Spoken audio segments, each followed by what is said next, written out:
Hello students, নমস্কার। আমি চলে এসেছি এডুকেশন সেন্টারের ফ্যাকাল্টি রূপে। আমি খোকন স্যার, ক্লাস 12-এর দর্শনের যে আমাদের দ্বিতীয় অধ্যায়, অর্থাৎ যার নাম হচ্ছে বচন। আমরা ইতিপূর্বে বচন চ্যাপ্টার থেকে, অর্থাৎ দ্বিতীয় অধ্যায় থেকে আমাদের যে প্রথম বাক্য থেকে বচনে রূপান্তর করার যে একটা বিষয় এ এবং ও, সেটি কমপ্লিট করে ফেলেছি।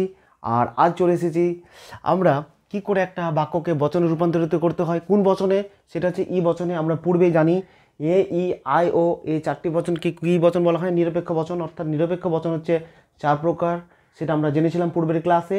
এবং নিরপেক্ষ বচনের যে 4টি অংশ, কোনটাকে পরিমাণক বলে, কোনটা উদ্দেশ্যপদ, কোনটা সংযোজক, কোনটা বিধেয় পদ, সেটাও কিন্তু আমরা পূর্বের ক্লাসে আলোচনা করেছিলাম। তবে আমরা আজকে আলোচনা করব কি করে বাক্যকে ই বচনে রূপান্তর করতে হয়।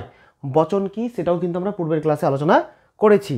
তো পূর্বের ক্লাস কেমন লেগেছে না লেগেছে, অনেকে বেশ সুন্দর কমেন্ট করেছে, অনেকে বুঝতে পেরেছে, এবং কিছু কিছু ছেলের বুঝতে অসুবিধা হয়েছিল। কিছু কিছু ছেলে মেয়ে, শুধু ছেলে বলবো না, তার সাথে সাথে মেয়েদের, অর্থাৎ আমার প্রিয় শিক্ষার্থীদের কিছু কিছু জায়গায় বুঝতে পারে, সেই জায়গাগুলো কিন্তু আমরা কমপ্লিট করেছি, এবং তারা পরবর্তীতে কমেন্ট করেছে তারা খুব সুন্দর বুঝতে পেরেছে। অসংখ্য অসংখ্য ধন্যবাদ তাদেরকে বুঝতে পারার জন্য। এবং আমরা চলে আসবো আমাদের যে এডুকেশন সেন্টারে আমরা দেখব যে এডুকেশন, সমাজতত্ত্ব, ইতিহাস, রাষ্ট্রবিজ্ঞান, বাংলা, ইংরেজি, ভূগোল, সংস্কৃত, দর্শন এবং নতুন একটি সাবজেক্ট কম্পিউটার অ্যাপ্লিকেশন আমাদের এডুকেশন সেন্টারে কিন্তু যুক্ত হয়েছে। অর্থাৎ এই সাবজেক্টগুলো কিন্তু আমাদের এখানে পড়ানো হয় অনলাইন অফলাইন উভয়ই। এবং প্রতিটি সাবজেক্টের জন্য আমাদের কিন্তু আলাদা আলাদা পার্টিকুলার সাবজেক্ট টিচার রয়েছে। যারা এখন আমাদের এই ক্লাসের সাথে যুক্ত হতে পারোনি বা আমাদের এডুকেশন সেন্টারের সাথে যুক্ত হতে পারোনি, অর্থাৎ যারা ক্লাস 11-12 পড়াশোনা করছো, তারা কিন্তু ক্লাস 11-এর অলরেডি আমাদের ব্যাচ শুরু হয়ে গেছে, এবং ক্লাস 12-এর অলরেডি আমাদের এটা সেকেন্ড মাস চলছে, দ্বিতীয় মাস, প্রথম মাসের কমপ্লিট, আমাদের সেকেন্ড মাসের কিন্তু কোর্স শুরু হয়ে গেছে। এবং যারা এখনও অ্যাডমিশন নাওনি, 2025-এর উচ্চ মাধ্যমিক পরীক্ষাকে টার্গেট করে আমরা সেখানে যদি ভালো রেজাল্ট করতে পারি, ভালো রেজাল্ট নয়, ভালো রেজাল্টের সাথে আমরা বিষয়গুলোকে ভালো করে আয়ত্ত করতে পারি, তার জন্য আমাদের যে হোয়াটসঅ্যাপ গ্রুপ রয়েছে 8509456622, এই নম্বরে কিন্তু তোমরা যুক্ত হতে পারো। বা তোমাদের যদি মনে হয় যে যুক্ত হওয়ার পূর্বে আমরা ডেমো ক্লাস দেখবো, সেখানে অভিষেক মৈত্র যে ইউটিউব চ্যানেল রয়েছে, সেখানে গিয়েও কিন্তু তোমরা যে বিষয় তোমরা ক্লাস করতে চাও বা যে ক্লাসে তোমরা এখানে পড়তে চাও, সেই ক্লাসের ডেমো ক্লাস দেখো। দেখার পর যদি তোমাদের ভালো লাগে, অবশ্যই তোমরা কী করো, আমাদের এডুকেশন সেন্টারের সাথে যুক্ত হয়ে যাও। অর্থাৎ যে ক্লাসে পড়ছো, ক্লাস 11 বা 12, তোমরা আমাদের এই সাবজেক্টগুলোর মধ্যে যে সাবজেক্ট নিয়ে পড়ছো, তারা কিন্তু অ্যাডমিশন নিয়ে নিতে পারো। ওকে, তবে আর দেরি নয়, আজ শুরু করে দিই সেই চমকদার ক্লাস, যার নাম হচ্ছে বচনের রূপান্তর। কার বচনের রূপান্তর? বাক্য থেকে বচনের রূপান্তর। কোন বচনের? নিরপেক্ষ বচনের একটা পাঠ হচ্ছে ই বচন, যাকে আমরা বলে থাকবো সামান্য নঙর্থক বচন। সেটা যখন আমরা গুণ পরিমাণ আসবো আলোচনায়, তখন আমরা সেই বিষয়টাকে আবার আলোচনা করব। ওকে, তাহলে ই বচনে কি করে রূপান্তর করতে হয় একটা বাক্যকে বচনে, সেটা আমরা আজকের ক্লাসের মাধ্যমে জানবো। তাহলে আমরা দেখিনি এখানে ঠিক আগের বচনের মতোই, অর্থাৎ এ এবং ও বচনের মতেও ঠিক এখানে কিছু বলছে। কি বলছে? যে সমস্ত বাক্যে কখনোই নয়, ভালো করে মাথায় রাখার চেষ্টা করতে হবে, এই বিষয়টা কিন্তু মনে রাখতে হবে। যে সমস্ত বাক্যে কখনোই নয়, কোনো কিছুই নয়, তাহলে যে সমস্ত বাক্যে কি বলছে? কখনোই নয়, কোনো কিছুই নয়, কেউই নয়, কোনো মতেই নয়, একটিও নয়, কোনো ব্যক্তিই নয় থাকে, তবে তা ই বচনে রূপান্তরিত করতে হবে। অর্থাৎ এই বচনটা টোটালটাকে যদি দেখা যায়, তাহলে এই টোটালটা বচনটা হচ্ছে কি? একদম নেগেটিভ ওয়ার্ডে ঠাসা রয়েছে, ভরা রয়েছে।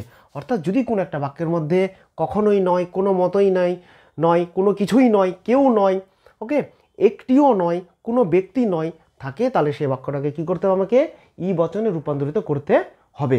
ক্লিয়ার? আমি আরেকবার বলে দিচ্ছি যে সমস্ত বাক্যে কখনোই নয়, কোনো কিছুই নয়, কেউ নয়, কোনো মতেই নয়, একটিও নয়, কোনো ব্যক্তি নয় থাকে, অর্থাৎ এই শব্দগুলোর মধ্যে যদি থাকে, তবে তাকে কি করতে হবে?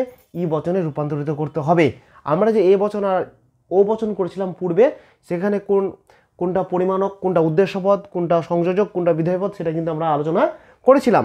অর্থাৎ পরিমাণক কাকে বলে, উদ্দেশ্যপদ কাকে বলেন, সংযোজক কাকে বলে এবং বিধেয়পদ কাকে বলে, সেটা কিন্তু আমরা পড়েছিলাম।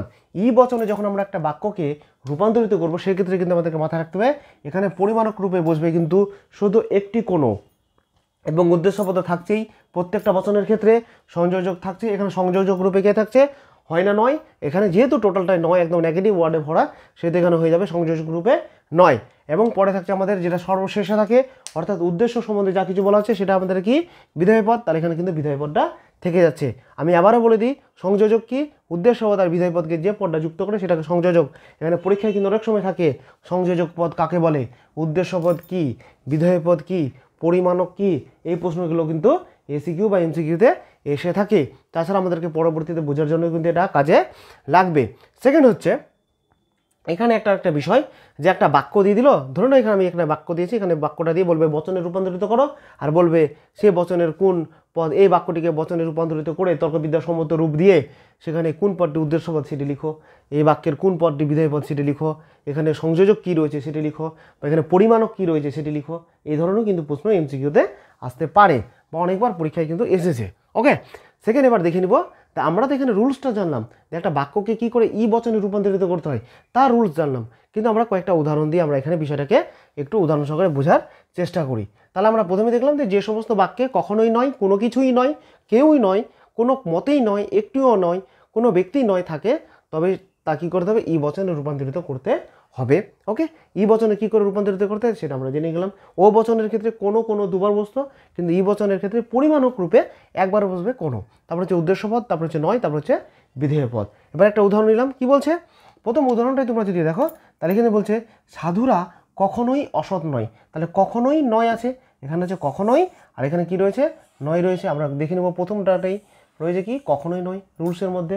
তাহলে যদি কখনোই নয় থাকে তাহলে সেটা কি বচনে করতে হবে, অবশ্যই সেটাকে কি করতে হবে, ই বচনে রূপান্তরিত করতে হবে।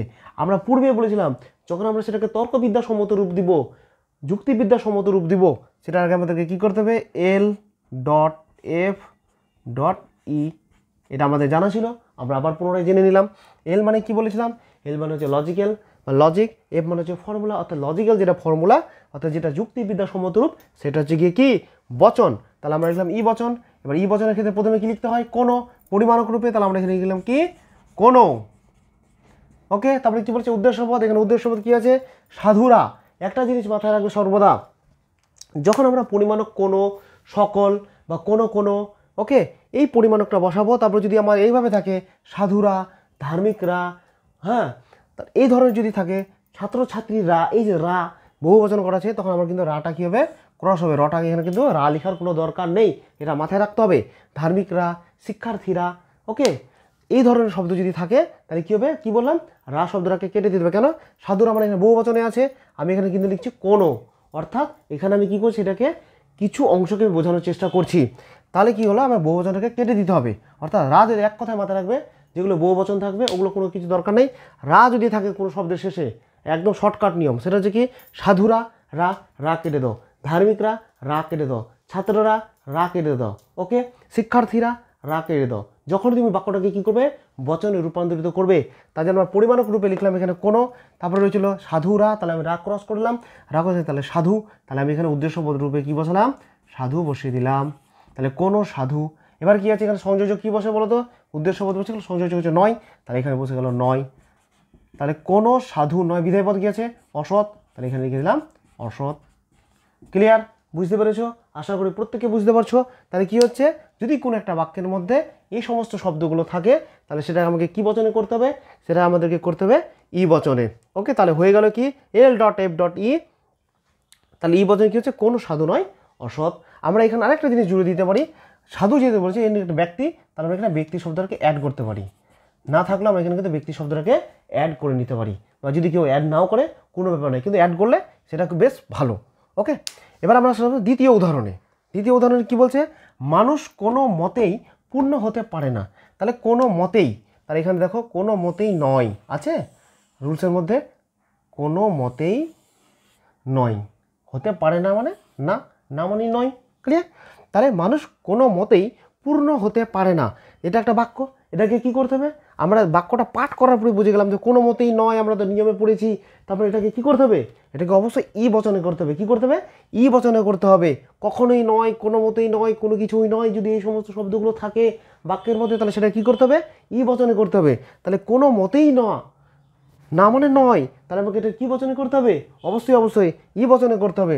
ই বচনের নিয়ম কি, তাহলে আমাদের প্রথমে লিখতে হবে L.F, অর্থাৎ L.F মানে কি, L.F মানে হচ্ছে লজিক্যাল ফর্মুলা, বারবার বলছি। তারপরে আমাকে লিখতে হবে ই। ওকে, লেখার পর আমাকে লিখতে হবে কি, আমরা জানি ই বচন করার পূর্বে মানক চিহ্ন রূপে কী বসে, কোনো, হয়ে গেছে। এবার হচ্ছে মানুষ, এগুলো কিন্তু বসবে না। কেন? এগুলো জাস্ট কিওয়ার্ড, এগুলো বসে ওর পরিচয় দিচ্ছে, আমাকে ই বচনে করো, আমাকে এ বচনে করো, আমাকে ও বচনে করো, আমাকে আই বচনে করো। এ জাস্ট তোমাকে ফর্মুলা দিচ্ছে যে আমাকে এইভাবে চেঞ্জ করো। তাহলে কোনো, তারপরে হচ্ছে উদ্দেশ্যবোধ কী হচ্ছে? মানুষ, কোনো মানুষ। তারপরে কী হবে বলো তো? অবশ্যই সংযোজক রূপে বসবে নয়। মানুষটা এখানে কী পদ? মানুষটা অবশ্যই হচ্ছে উদ্দেশ্য পদ। তাহলে কোনো মানুষ নয়। এবার পূর্ণ হতে পারে না, হতে পারে না ছাড়ো, পূর্ণ। তাহলে কোনো মানুষ নয়, পূর্ণ। ওকে, ক্লিয়ার? আশা করি বুঝতে পেরেছো। তাহলে একটা বাক্যকে কী করে বচনে রূপান্তরিত করতে হয়, কোন বচনে? ই বচনে করতে হয়, তার নিয়ম কিন্তু আগের ক্লাসে আমরা জানলাম। আরেকবার দেখিনি। ই বচনে রূপান্তর করার নিয়ম হচ্ছে, যে সমস্ত বাক্যে কখনোই নয়, কোনো কিছুই নয়, কেউ নয়, কোনো মতেই নয়, একটিও নয়, কোনো ব্যক্তি নয় থাকে, তাহলে সেটাকে কী বচনে করতে হবে? ই বচনে। আমি আবার বলে দিচ্ছি, ই বচনের ক্ষেত্রে পরিমাণক রূপে একটি কোনো বসে, তারপর উদ্দেশ্য পদ, তারপর সংযোজক রূপে নয়, তারপর হচ্ছে বিধেয় পদ। ক্লিয়ার? আমরা দুটো উদাহরণের মাধ্যমে কিন্তু কি করে এই বচনে করতে হয় সেটা আমরা জানলাম। এবং পরবর্তী বিষয়ে আমরা কি করব, ক্লাসের মারফতে আমাদের যখন রিমিডিয়াল ক্লাস হবে, ডাউট ক্লিয়ারিং ক্লাস হবে, সেখানে কিন্তু আমরা আরও প্রচুর পরিমাণ কী করব, এই ই বচন, এ বচন, ও বচন, এগুলো কি করে বাক্য থেকে বচনে রূপান্তরিত করতে হয় তার উপর আমাদেরকে প্র্যাকটিস চালিয়ে যেতে হবে। কারণ আমরা যত বাক্য থেকে বচনে রূপান্তর প্র্যাকটিস করব, তত আমাদের কাছে বিষয়টা কী হবে, স্বচ্ছ হবে, ক্লিয়ার হবে। ক্লিয়ার? তা আজকের ক্লাস কেমন লাগলো অবশ্যই তোমরা লাইক কমেন্ট করে জানাবে। আর যদি বুঝতে কোথাও অসুবিধা হয় তোমরা কমেন্ট করে জানাবে, আমি সেই জায়গাটাকে কী করব, তোমাদেরকে আরও সহজ উপায়ে বোঝানোর চেষ্টা করব। ওকে, সকলে ভালো থেকো, নমস্কার।